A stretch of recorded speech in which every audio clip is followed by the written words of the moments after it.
జగన్ కు భారీ షాక్. కోడికత్తి శ్రీను విడుదల. వైసీపీ అధినేత వైఎస్ జగన్మోహన్ రెడ్డిపై 5 ఏళ్ల క్రితం కోడికత్తితో దాడి చేసిన అభియోగంపై అరెస్టైన శ్రీనివాస్ శుక్రవారం బెయిల్పై రిలీజ్ అయ్యాడు. రిలీజ్ అనంతరం కోడికత్తి శ్రీను, అతని లాయర్లు మీడియాతో మాట్లాడుతూ షాకింగ్ విషయాలను వెల్లడించారు. జగన్పై కోడికత్తి ఘటన జరిగిన మరుసటి రోజు నుంచి ఈ కేసును తాను టేకప్ చేశానని శ్రీనివాస్ తరపు న్యాయవాది సలీం తెలిపారు. మానవతా దృక్పథంతో, ఆత్మబంధంతో అతని తరఫున వాదించానని తెలిపారు. శ్రీనివాస్ తనకు సోదరుడు లాంటి వాడని చెప్పారు. శ్రీనివాస్కు 5 కోట్ల మంది ఆంధ్రులు సెక్యూరిటీగా ఉన్నారని తెలిపారు. అతనికి ఏం జరిగినా ఏపీ ప్రభుత్వానిదే బాధ్యత అని సలీం తెలిపారు. ఈ కేసులో అండగా ఉన్న ప్రతి ఒక్కరికి కోడికత్తి శ్రీను ధన్యవాదాలు తెలిపారు. రాజకీయ క్రీడలో సుమారుగా 5 సంవత్సరాల జీవితం, దేశంలో ఎక్కడా లేని రిమాండ్లో శిక్ష అనుభవించిన కోడికత్తి శ్రీను రాజ్యాంగం పుణ్యమా అని, న్యాయస్థానం దయతో బెయిల్ పొందడం చాలా గొప్ప విషయమని విదేశం రాష్ట్ర కన్వీనర్ డాక్టర్ బూసి వెంకట్రావు అన్నారు. జనపల్లి శ్రీనివాసరావు రిలీజ్ అయిన డే ఉంది. ఇది చాలా happy day for Janapalli Srinivasarao. ఆయన నాకు, నా ఫ్రెండ్ బూసి వెంకటరావు గారికి, మరి నా మిత్రుడు పిచ్కా శ్రీనివాసరావుకి, మనము ఈ కేసులో 1 year నుంచి చాలా కష్టపడము. మీకు అందరికీ తెలుసా. ఈ రోజు న్యాయం గెలిచింది, అబద్ధం ఓడిపోయింది. తెలుసా, ఈ రోజు నుంచే ఈ న్యాయ పోరాటం కంటిన్యూ ఉంటుంది. ఈ రోజుకి ఇక్కడ ఆగదు. తెలుసా, ఈ కేసులో మన జనపల్లి శ్రీనివాసరావు మీద ఉన్న మచ్చని కడిగేసి భారం నా మీద ఉంది. ఆ మచ్చ తీసే వరకు ఈ కేసు మీద నేను పోరాటం చేస్తాను. ఈ ఫ్యామిలీకి నాకు అడ్వకేట్ క్లయింట్ సంబంధం కాదు, ఒక ఆత్మ సంబంధం. తెలుసా, ఆ ఫ్యామిలీకి జనపల్లి సావిత్రి అమ్మ నా పిన్ని గారు, జనపల్లి శ్రీనివాసరావు నా చిన్న బ్రదర్. ఓకేనా, వాళ్ళ జనపల్లి తాతారావు కూడా నాకు బాబాయ్ లాగా గారు. ఇక నా ఆత్మ ఫ్రెండ్ బూసి వెంకటరావు కూడా చాలా దీంట్లో కష్టపడాడు. నా పిచ్చిక శ్రీనివాసరావు కూడా చాలా కష్టపడాడు. దీంట్లో ఎస్పెషల్ దళిత సంఘాలు కూడా చాలా కష్టపడాయి. వాళ్ళకి కూడా చాలా చాలా ధన్యవాదాలు. దీంట్లో మైనార్టీ హక్కుల పరిరక్షణ సమితి కూడా ఫారూక్ షుబ్లీ గారు కూడా చాలా ఇది చేశారు. దీంట్లో మనం ఎంత కృషి చేసామో మీకు అందరికీ తెలుసు. ఈ సిచ్యువేషన్ లా మీరు అర్థం చేసుకోండి. దళితులు ముస్లిం ఒక యునైటెడ్ గా ఉంటే మనం ఎంత ఫైట్ చేయవచ్చు. డబల్ 1+1 2 ఎలా ఉంది. ఇక్కడ దళితు ముస్లిం కలిసి పని చేస్తే మనం ఒక పవర్ఫుల్ గా ఉంటాము. ఒక ఏదైనా మనం సాధించవచ్చు. ఒక్క సంవత్సరంలో సాధించేది 6 నెలల్లో సాధించామని ఈరోజు అనుభవం వచ్చింది. సార్ డే 1 నుంచి సార్ డే 1 ఎప్పుడు 25 అక్టోబర్ 2018 కి జనపల్లి శ్రీనివాసరావు అరెస్ట్ అయితే 26 అక్టోబర్ కి సాయంత్రం నేను వచ్చి జనపల్లి శ్రీనివాసరావు వకాలత్నామా తీసుకున్నాను. జనపల్లి శ్రీనివాసరావు వకాలత్నామా ఇచ్చేటప్పుడు జైల్లో ఉన్న హయ్యర్ అథారిటీ కూడా అతనికి అష్యూరెన్స్ ఇచ్చారు. నువ్వు మంచి లాయర్ని నిర్ణయించుకున్నావు శ్రీనివాసు, వాళ్ళు కూడా చాలా థ్యాంక్స్. దీంట్లో స్పెషల్ రాహుల్ గారు, సూపరింటెండెంట్ ఆఫ్ పోలీస్ జైలరు, దీంట్లో డిఎస్పీ వెంకటేశ్వర్ల గారు అండ్ జైలర్ మహేష్ గారు అండ్ మధుబాబు గారు కూడా ఒక చిన్న బాబులాగా అతను జైల్లో చూశారు. ఎప్పుడు ఏది ఇది చేయలేదు. ఆయన మొన్న నిరాహార దీక్ష 1 వీక్ చేస్తే కూడా అసలు జైల్లో ఎప్పుడు అలౌ చేయరు. కానీ ఇతని సిచ్యువేషన్కి వాళ్ళు ఏమంటారు సానుభూతి ఉండి, సింపతిగా ఉండి దాన్ని కూడా కంటిన్యూస్ చేయడానికి వారు పర్మిషన్ ఇచ్చారు. దానికి కూడా మనము హ్యాట్సప్ చేస్తాం. దానికి కూడా మనం ధన్యవాదాలు చెప్తాం. సార్ బయట శ్రీనివాస్కి ఏమైనా సెక్యూరిటీ కోరుతున్నారా? బయట శ్రీనివాస్కి సెక్యూరిటీ ఇవ్వాలి, అది రాజా ధర్మం. సలీంకి సెక్యూరిటీ ఇవ్వాలి, అది రాజా ధర్మం. బూసి వెంకటరావుకి సెక్యూరిటీ ఇవ్వాలి, రాజా ధర్మం. నా చెల్లెలకి, నా అక్కలకి, మీకి అందరికి ఇవ్వాలి, అది రాజా ధర్మం. Jaganmohan Reddy constitution of head, ఆయన సెక్యూరిటీలో అందరం మనం ఉంటాం. మనకి ఏదైనా అయితే అతని మీదనే మనము నెట్టేస్తాం. ఓకేనా? సలీం గారు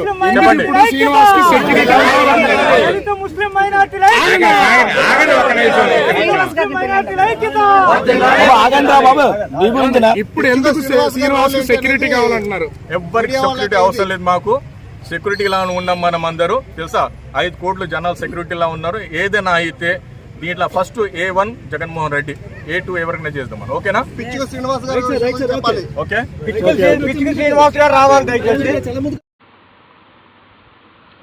వాహనాలను ప్రారంభించిన కలెక్టర్, కమిషనర్. రాష్ట్రంలోనే విశాఖను ప్రమాదరహిత జిల్లాగా తీర్చిదిద్దాలని జిల్లా collector Mallikarjuna, police commissioner Ravishankar ఆకాంక్షించారు. ఆర్కే బీచ్, కాళీమాత టెంపుల్ వద్ద Arcelor Mittal Nippon steel India CSR నిధులు 57 లక్షల రూపాయలతో కొనుగోలు చేసిన 32 మోటార్ సైకిల్స్, ఒక క్రేన్ను వారు జెండా ఊపి ప్రారంభించారు. 30 కోట్ల రూపాయల వ్యయంతో ప్రమాదాల నివారణకు చర్యలు తీసుకుంటున్నామన్నారు.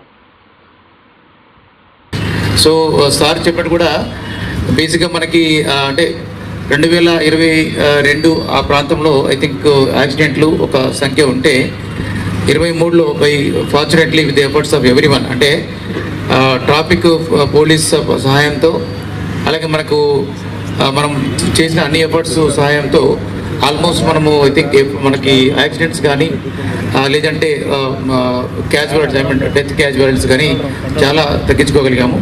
సో ఇన్ఫ్యాక్ట్ మనకి లాస్ట్ ఇయర్ మనకి ఐ థింక్ ఒక లెటర్ కూడా డీజీపీ సార్ కూడా వచ్చింది sir, if you remember. So in fact స్టేట్లో highest number of reduction in terms of accidents కానీ లేదంటే ఫెటాలిటీస్ కానీ విశాఖపట్నం రికార్డ్ చేశాం sir, with everyone's support sir. బేసిక్గా ఇది మనము ఎవ్రీ 2 monthsకి ఒకసారి మనకు district road safety authority committee ఒకటి ఉంది. ఇందులో జిల్లా కలెక్టర్ చైర్మన్గా అందరూ మెంబర్స్ అలాగా ఉన్నారు. ఒకటి just 2-3 examples I will say. అంటే almost 2.5 years back I have taken charge here.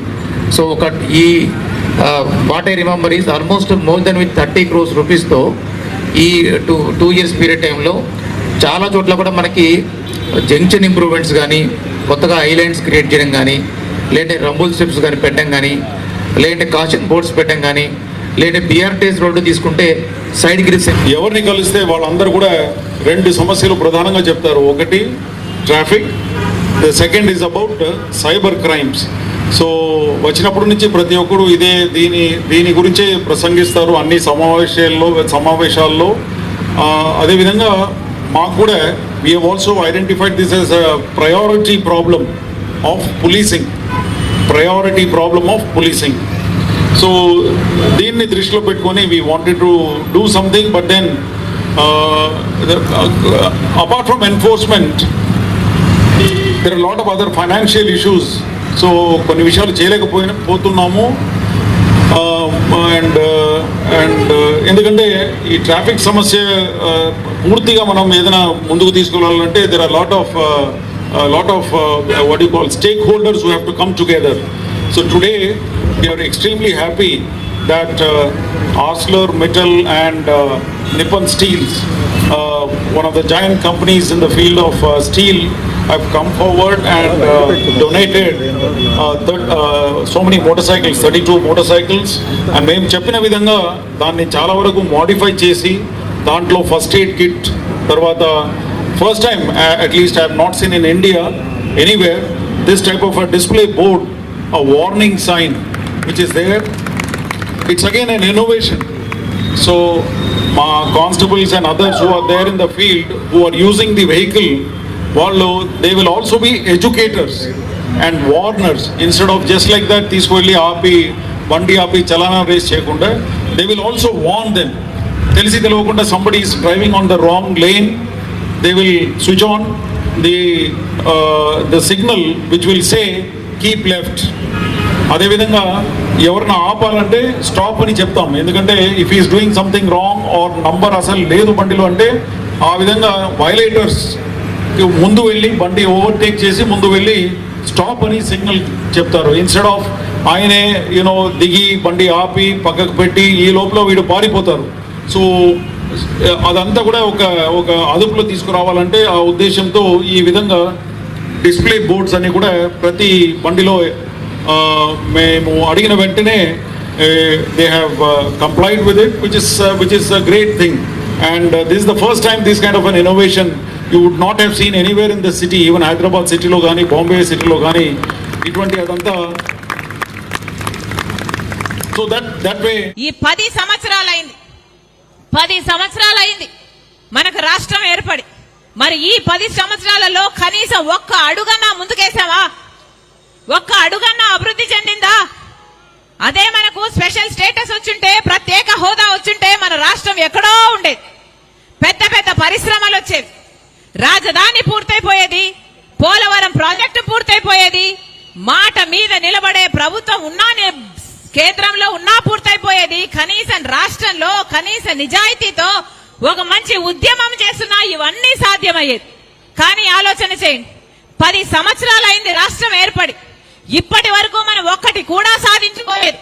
మరి మనం ఏం అభివృద్ధి చెందినట్టు? కనీసం ఈ 10 సంవత్సరాలలో మా రాజధాని ఇది అని గొప్పగా చెప్పుకోవడానికి కనీసం ఒక రాజధాని అయినా ఉందా?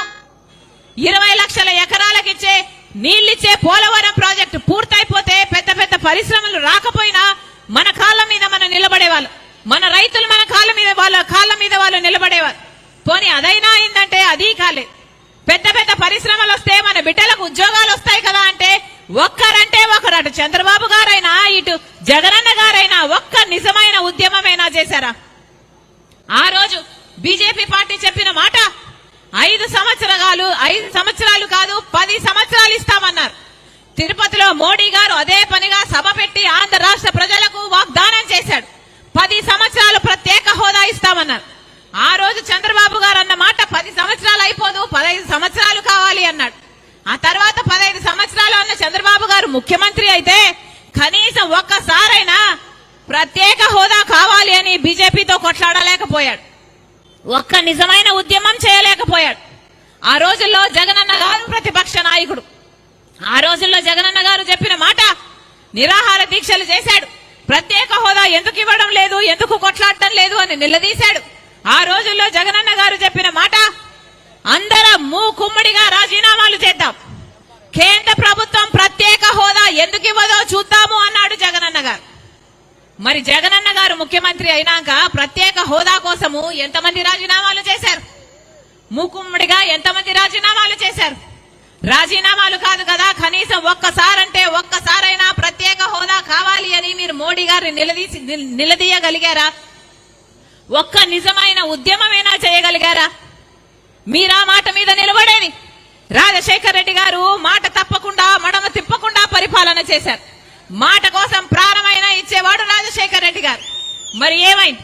జగనన్న గారు పూర్తి మద్యపాన నిషేధం అన్నాడు, ఆ మాట నిలబెట్టుకోలేదు. ప్రత్యేక హోదా అన్నాడు, ఆ మాట నిలబెట్టుకోలేదు. మరి ఇదేనా రాజశేఖర్ రెడ్డి గారి ఆశయాలను నిలబెట్టడం అంటే? ఈరోజు మన రాష్ట్రంలో 8 లక్షల కోట్ల అప్పుల కుప్ప ఉంది. 8 లక్షల కోట్ల అప్పులు చేశాడు జగనన్న గారు. పోనీ ఇంత డబ్బు తెచ్చారే, మన రాష్ట్రంలో దేనికైనా డబ్బుందా? దేనికి డబ్బుంది? బీడీ బిచ్చము కళ్ళు ఉద్దరా అని ఒక సామెత ఉంది, విన్నారా? బీడీ బిచ్చం కళ్ళు ఉద్దర. ఈరోజు 8 లక్షల కోట్ల అప్పు తెచ్చారు కానీ దేనికి డబ్బు లేదు. రాజధాని కడదామంటే డబ్బు లేదు, పోలవరం కట్టుకుందామంటే డబ్బు లేదు, పెద్ద పెద్ద పరిశ్రమలు పెట్టుకుందామంటే డబ్బు లేదు, ఆఖరికి రోడ్లు వేసుకుందామంటే డబ్బు లేదు, జీతాలు ఇవ్వాలంటే డబ్బు లేదు, ఫీజు రీయింబర్స్మెంట్ ఇవ్వాలంటే డబ్బు లేదు. ఇదిగో ఇక్కడ అన్నలు ఉన్నారు, వీళ్ళ పెన్షన్ పాలసీ మార్చి వాళ్ళ కడుపులు కొడుతున్నారు, వాళ్ళ జీవితాలను కొడుతున్నారు, వాళ్ళ కుటుంబాలంతా రోడ్ల మీద పడతాయి అని ఎంతమంది ఎంప్లాయీస్ చెప్తున్నారు. సిపిఎస్ వద్దంటున్నారు, ఓపీఎస్ కావాలని అంటున్నారు. కాంగ్రెస్ పార్టీ అధికారం లేకొచ్చినాక పాత పద్ధతిలోనే మీకు ఓపీఎస్ ఉంటుంది అని ఈ విషయాన్ని మేనిఫెస్టోలో కూడా పెడతామని మాటిస్తున్నాం. ఏమైంది? ఒక్క రకంగానైనా బాగుపడ్డామా? ఒక్క రకంగానైనా సాధించుకోగలిగామా? 8 లక్షల కోట్ల అప్పుల కుప్ప ఈరోజు. అవినీతి సొమ్ముతో సినిమాలు దోచుకుని దాచుకున్న అవినీతి సొమ్ముతో వైసీపీ నాయకులు సినిమాలు తీసి ప్రజలను మభ్యపెట్టేందుకు ప్రయత్నిస్తున్నారని టీడీపీ రాష్ట్ర ప్రధాన కార్యదర్శి మహమ్మద్ నజీర్ విమర్శించారు.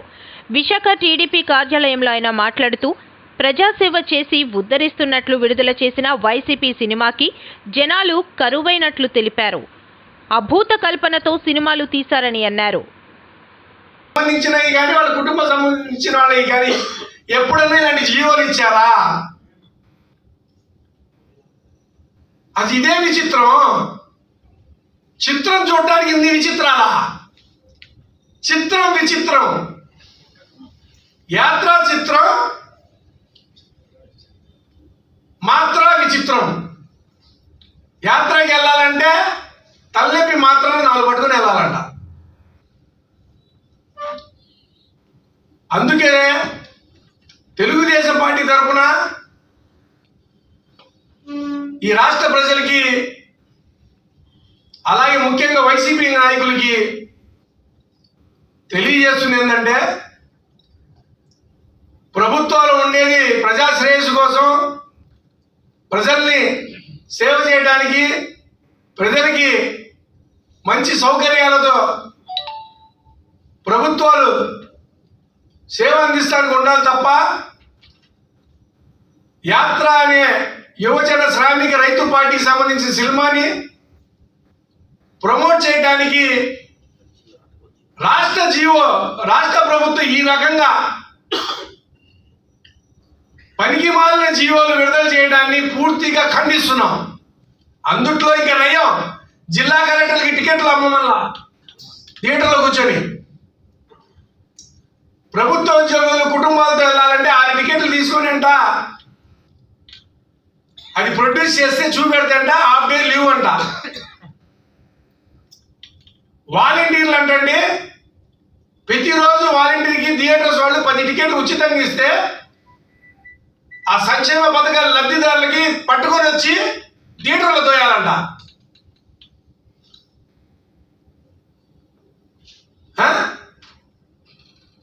ఆశా వర్కర్లని, అంగన్వాడీల్ని, పారిశుద్ధ కార్మికుల్ని అరే కాళ్ళ కిందేసి తొక్కేస్తున్నావు రా బాబు. నిన్న కూడా తొక్కావు అంగన్వాడీల్ని. వాళ్ళు నీ సినిమాలా చూస్తారు రా బాబు, నీ సినిమా చూపెడతారు. కానీ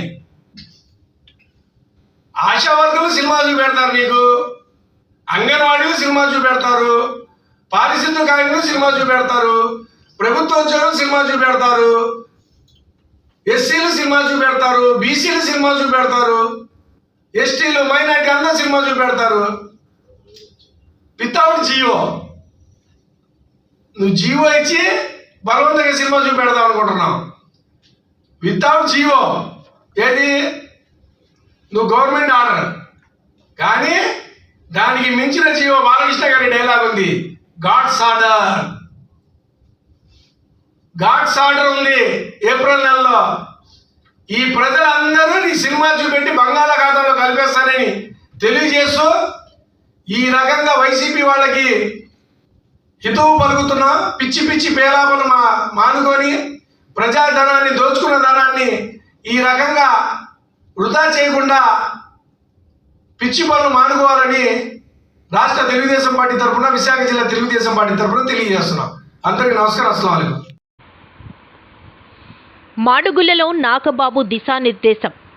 జనసేన టీడీపీ గెలుపే లక్ష్యంగా జన సైనికులు పనిచేయాలని పార్టీ రాష్ట్ర ప్రధాన కార్యదర్శి నాగబాబు పిలుపునిచ్చారు. మాడుగులలో జనసేన శ్రేణుల ఆత్మీయ సమావేశంలో ఆయన పాల్గొన్నారు. నియోజకవర్గం పార్టీ ఇన్ఛార్జ్ రాయపురెడ్డి కృష్ణ అధ్యక్షతన జరిగిన సమావేశంలో నాగబాబు మాట్లాడుతూ ప్రభుత్వ వైఫల్యాలను ప్రజలకు వివరించి చైతన్యవంతులు చేయాలన్నారు. విశాఖ రూరల్ జిల్లా అధ్యక్షులు పంచకర్ల రమేష్ బాబు పాల్గొన్నారు. అయినా సరే తప్పు చేసింది అన్నైనా తమ్ముడైనా ఎవరైనా సరే మెల్ల వంచి తన్ని లోపలేస్తారు. అది మేము ఇవ్వాల్సిన, పోలీసుకి ఇవ్వాల్సిన గౌరవం. సో ఇలాంటి లా అండ్ ఆర్డర్ అంటే మన హోమ్ మినిస్టర్ అన్న మాటలు ఒకసారి ఎగ్జాంపుల్ చెప్తాం. రేప్ అయిపోతే వాళ్ళు ఏదో సడన్గా పాపం అప్పులు వసూలు చేయగలి కోపంలోనూ ఆవేశంలో రేప్ చేశారని చెప్పి అది ఒక అసలు బ్రెయిన్ లేకుండా మాట్లాడింది ఆవిడ. ఎవరైనా ఇళ్ళకి రేప్ చేస్తే సింపతి రేప్ చేసిన వాళ్ళ మీద సింపతి చూపిస్తుంది. రేపుకు గురైనటువంటి మహిళ, అదే అత్యాచారానికి గురైనటువంటి మహిళ, ఆవిడ గురించి ఆలోచించట్లా. అలాగే ఆడపిల్లలకి భద్రత లేకుండా ఉందండి, బయటికి వెళ్తే ఆ పిల్లల్ని ఏం చేస్తున్నారు అని భయపడుతున్నారు. మొన్న వచ్చిన వైజాగ్లో కూడా ఆడపిల్లల్ని స్కూళ్ళకి పంపించడం మానేస్తారు. బయటికి వెళ్ళిన ఆడపిల్లలు ఏమైపోతారని అదొక విజువల్ దొరికింది మా కళ్ళ ముందే. ఒక అమ్మాయిని ఇట్లా బయట పడుకొని ఉంటారు మన విలేజెస్లో, పల్లెటూరులో, కొన్ని చోట్ల. మా కళ్ళ ముందే ఒక అమ్మాయిని తీసుకెళ్ళిపోతున్నారండి, ముసుగేసి మాకు భయం వేసినప్పటి నుంచి. అసలు మా తల్లిదండ్రులు అయితే మళ్ళీ స్కూల్ కూడా పంపించట్లేదని ఆడపిల్లలు బాధపడతారు. అంత అధ్వానంగా తయారైంది. ఒక అత్యాచారానికి గురైన ఆడపిల్ల గురించి మన హోమ్ మినిస్టర్ ఏం మాట్లాడతారంటే అది బాధ్యత తల్లిదే. ఒక ఆడపిల్ల అత్యాచారానికి గురైతే బాధ్యత తల్లిదే అనేటువంటి బాధ్యత రాహిత్యమైనటువంటి ప్రకటన చేశారు. తల్లి ఇంటి వరకే చూసుకోగలుగుతుంది. ఏ బిడ్డనైనా తల్లి తండ్రి ఆడబిడ్డను రక్షణ ఇంటి వరకే చూసుకోగలుగుతుంది. ఆడబిడ్డ బయటికి వెళ్ళి ఉద్యోగం చేయాలంటే అది ప్రభుత్వ బాధ్యత, పోలీస్ బాధ్యత, అది పోలీసులు చేయాల్సిన బాధ్యత. ఆ పిల్ల అలా మాయమైపోతుందో లేకపోతే అత్యాచారానికి గురైతే అది తల్లి బాధ్యత అంటుంది. అంత దారుణంగా ఆలోచిస్తున్నటువంటి వ్యక్తులు వాళ్ళు. అలాగే మన నీటిపారుదల శాఖ మంత్రి, యాక్చువల్గా అతనికి నోటిపారుదల ఉంది. ఎప్పుడు వైసీపీలో ఉన్నటువంటి నీటిపారుదల శాఖ మంత్రి ఎవరు లేరు. గత ఇద్దరు కూడా నోటిపారుదల శాఖ మంత్రులు. నోటి ఏదొస్తే అది మాట్లాడేటువంటి మహానుభావులు. డ్యాన్సులు చేయటం వచ్చు, కానీ పోలవరం ఎప్పుడు పూర్తవుతుందో మాత్రం మాకు తెలియదు అనేటువంటి ఆన్సర్ చెప్పగలిగే ఎత్తాలి. ఎత్తగారాలు ఎక్కువ వీళ్ళకి, హైలన్లు ఎక్కువ, కానీ పోలవరం పూర్తి చేయలే. మీ అందరికీ చెప్తున్నా, ఇక్కడ ఇంతవరకు ఉపయోగపడుతుందని నేను ఇంకా స్టడీ చేయలేదు. పోలవరం వస్తే ఆంధ్రప్రదేశ్ భవిష్యత్తు మారిపోతుంది. ఆంధ్రప్రదేశ్ సుసంపన్నమైనటువంటి రాష్ట్రం అవుతుంది. అలాగే మీ ఏరియాలో ఉన్నటువంటి ఒక మంత్రి ధర్మాన ప్రసాద్ ఎవరు అన్నారు, ఆయన అన్నారు, ధర్మాన ప్రసాద్ గారు, ఆయన ఏమన్నారంటే, ఏమండి స్కీములు కావాలా లేకపోతే రోడ్లు కావాలా, రోడ్లు ఎలా అయితే మనకెందుకు, స్కీములు ముఖ్యం అన్న సెన్స్లో మాట్లాడారు. నాకు అర్థం కాదు, ఆయన సెన్స్ ఏమైందో అర్థం కావట్లా. పాటు రేపొద్దున జనసేన టీడీపీ ఎలక్షన్స్ వస్తే మీకన్నా అద్భుతమైన స్కీమ్స్ ఇస్తాం, మీకన్నా అద్భుతమైన ప్రయోజనాలు పేదలకు చేకూరుస్తాం, ఆ అల్పాదాయ వర్గాలకి, సామాజిక వెనుకబడిన వర్గాలకి అందరికీ చేస్తాం. మీదొక్కలే కాదు, ఇక్కడ మీ బాబు సొమ్ము ఏమి ఇవ్వట్లేదు ప్రజలకి. ప్రజల దగ్గర వసూలు చేసినటువంటి ట్యాక్సుల రూపంలో మీరు ఇస్తున్నారు. ఏదో మీరు దాన కర్నుల్లాగా తీసుకునేది వీళ్ళు, ఇచ్చేది మేము అని ఈ బిల్డప్లు వద్దు. ఎందుకంటే రేపు పొద్దున జనసేన టీడీపీ ఎలక్షన్స్ వచ్చినా వసూలు చేసిన డబ్బు మేము, ఈ ప్రభుత్వం వాళ్ళు ప్రజల డబ్బుకి కాపలాదారులే కానీ ఓనర్లు కాదు. వీళ్ళు వైసీపీ వాళ్ళు ప్రజల దగ్గర నుంచి సంపాదించిన డబ్బుకి యజమానులా ఫీల్ అయ్యి ఈ డబ్బుని మనందరికీ దానంగా ఇస్తున్నట్టు బిల్డప్ చేస్తున్నారు. మనం అలా ఇచ్చినా పర్వాలేదు, దానిలో ఎంత కమిషన్ కొడుతున్నారు, ఎన్ని లక్షల కోట్లు సంపాదించారో ఊహించటం కూడా మన వల్ల కాదు. అంత అద్భుతంగా, అంత దారుణంగా సంపాదించారు ఈ వ్యక్తులు. అలాగే ఇక్కడ మన బొత్స గారు చాలా మాకు మంచి రెస్పెక్ట్ ఉంది. ఆయన అంటాడు ఎక్కువ చదువుకోవటం వల్ల నిరుద్యోగ సమస్య పెరిగిపోయిందని. ఎక్కువ చదువుకోవటం వల్ల జ్ఞానం పెరుగుతుంది స్వామి, నిరుద్యోగ సమస్య ఎందుకు పెరుగుతుంది? మీరు ఆంధ్రప్రదేశ్కి ఇండస్ట్రీస్ రానివ్వరు, వ్యాపారాలు రానివ్వరు. వచ్చిన వ్యాపారస్తుల్ని, ఇండస్ట్రియలిస్ట్ని తరిమేస్తారు. లేకపోతే మీ వ్యాపారంలోనూ మీ ఇండస్ట్రీలో మాకు సగభాగం ఇస్తే కానీ మీకు ఎలా చేయమంటారు. అంతకు ముందు ఉన్న వాళ్ళు ఎవరైనా సరే ఏదో ఒకటి అడ్జస్ట్ చేసుకునేవాళ్ళు, వాళ్ళు అడ్జస్ట్ అయ్యేవాళ్ళు. కానీ ఏకంగా షేర్లు అడుగుతుంటే మన రాష్ట్రంలో ఎందుకు చేస్తారు? ఎన్నో వ్యాపారాలు, ఎన్నో ఇండస్ట్రీస్ తమిళనాడుకి, అప్పుడున్నటువంటి కేసీఆర్ ప్రభుత్వంలో ఉన్న తెలంగాణకి వెళ్ళిపోయాయి. మన యూత్కి ఉద్యోగాలు లేకుండా అయిపోయాయి. ఈ మధ్యన డిఎస్సి కుర్రలు కలిశారు. మనం వాళ్ళని విమర్శించలేము, వాళ్ళు విమర్శించడం నాకు ఇష్టం లేదు. నేను ఒకటే మాట్లాడుతున్నా, మీరు పవన్ కళ్యాణ్ గారి వ్యక్తిగత జీవితమో, చంద్రబాబు నాయుడు గారి వ్యక్తిగత జీవితమో ఇవి గురించి కాదు. వీళ్ళు అడిగే ప్రశ్నలకు సమాధానం చెప్పండి. మీరు ఇచ్చిన మాట ఏమైంది? ఆ లిక్కర్ని రూపుమాపుతానన్నారు, లిక్కర్ని ఎక్కడ రూపుమాపారు? డిఎస్సి విద్యార్థులు ఎవరైతే టీచర్స్గా ప్రమోట్ కావాల్సి ఉన్నారో వాళ్ళకి జాబ్స్ ఎప్పుడు ఇస్తారు?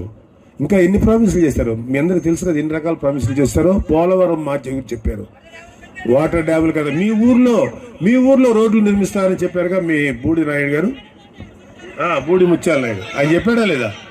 చెప్పారా? మీకు ఎలక్షన్స్ వచ్చినప్పుడు నెరవేర్చారా? మరి ఎలా అడుగుతారు? వాళ్ళు అడగండి, ఎలా అడుగుతారు మీరు ఓట్లు అడగండి. ఖచ్చితంగా నిలదీసి అడగండి వాళ్ళని. అంటే వాళ్ళకి ఒకటే నమ్మకం ఏంటంటే, ప్రజలు అనేవాళ్ళు డబ్బుడికి అమ్ముడిపోయేవాళ్ళు, జస్ట్ డబ్బు ముఖం మీద కొడితే మా ఓట్లు వేస్తారు. అది కాదు, నిజాయితీ కూడా చేయగలుగుతారు. నేనంటూ ఎట్లా బుద్ధి చెప్పాలో ప్రూవ్ చేసి చెప్పండి, వాళ్ళకి ప్రూవ్ చేయండి మీరు. డెఫినెట్గా రాబోయేది జనసేన టీడీపీ అలయన్స్ ప్రభుత్వం. రేపొద్దున ఇక్కడ మాడుగుల్లో ఎవరైనా అభ్యర్థి అయి ఉండొచ్చు. మనందరికీ ఏంటంటే న్యాయం ఏంటంటే, మనం ఇక్కడ చాలామంది నాయకులు ఉన్నారు. కృష్ణ లాంటి ఇంకా చాలా మంచి భవిష్యత్తు ఉంది. అలాగే ఎంతోమంది నాయకులు ఉన్నారు, అలాగే వేరే కమ్యూనిటీ నాయకులు ఉన్నారు, ఎంతోమంది ఉన్నారు. కానీ